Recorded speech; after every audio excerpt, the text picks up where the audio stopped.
يتساءلون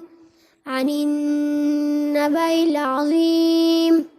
الذي هم فيه مختلفون كلا سيعلمون ثم كلا سيعلمون ألم نجعل الأرض مهادا والجبال أوتادا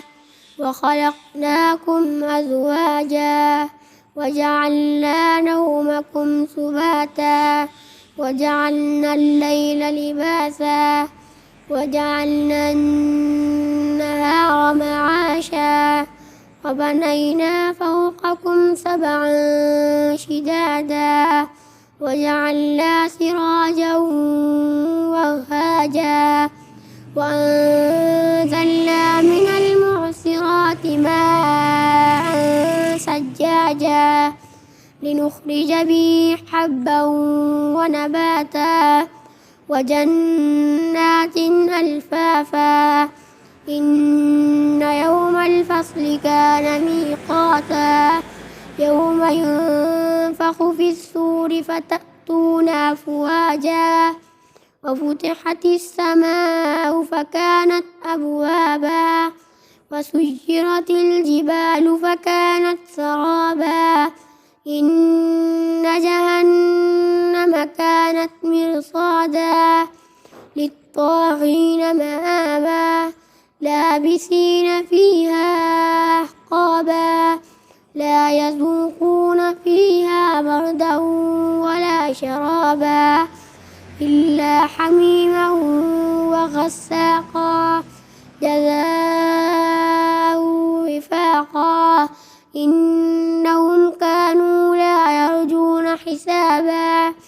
وكذبوا بآياتنا كذابا وكل شيء أحصيناه كتابا فذوقوا فلن نزيدكم إلا عذابا إن للمتقين مفازا حدائق وأعنابا وكواعب أترابا وكأسا دهاقا لا يسمعون فيها لغوا ولا كذابا جزاء من ربك عطاء حسابا رب السماوات والأرض وما بينهما الرحمن لا يملكون منه خطابا يوم يقوم الروح والملائكة صفا لا يتكلمون إلا